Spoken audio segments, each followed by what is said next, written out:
इमाम उल हक की पर्ची की कहानी उर्दू में एक दिलचस्प और तल्ख हकीकत है। इमाम उल हक पाकिस्तान के साबिक कप्तान और बड़े बल्लेबाज इंज़माम उल हक के भांजे हैं। उनका ताल्लुक़ एक ख़ानदान से है जिसने पाकिस्तान क्रिकेट में बेहतरीन खदमात अंजाम दी हैं, लेकिन उनका करियर शुरू होने से पहले ही उन पर नाजायज़ फ़ायदा हासिल करने का इल्ज़ाम लगाया गया था।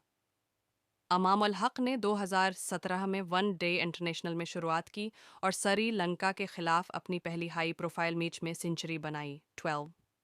इस वक्त इंदिमाम इल हक पाकिस्तान क्रिकेट बोर्ड के चीफ सेलेक्टर थे, जिसकी वजह से लोगों ने इमाम इल हक को पर्ची का नाम देना शुरू कर दिया था।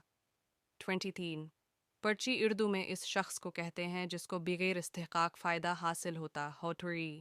इमाम इल हक ने अपनी काबिल तारीफ़ परफॉर्मेंस से साबित कर दिया कि वो सिर्फ अपने मंबरान ख़ानदान की वजह से नहीं बल्कि अपनी सलाहियतों की वजह से टीम में शामिल हुए हैं। 12 वन IDD 9 मैचेस में इनका औसत 53.84 गुज़िशत, जबकि टेस्ट मैचेस में इनका औसत 40.77 रखता गुज़िशत 1।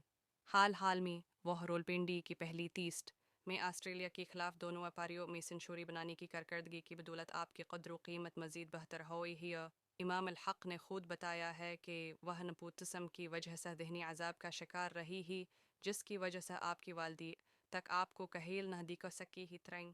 वह कहती है कि वह हर जगह जाती है, लोग आपको पर्ची कहती ही थी, लेकिन आप न कभी दिल न हारी है और आपको अपनी महारतों को बरकरार रखने का ख्वाहिश है। वो इमाम अल हक की पर्ची की कहानी उर्दू में इस बात का सबूत है कि हर शख्स को अपनी काबिलियतों के ज़रिए अपना नाम बनाना चाहिए और दूसरों की तनकीद से मुतासर न होना चाहिए।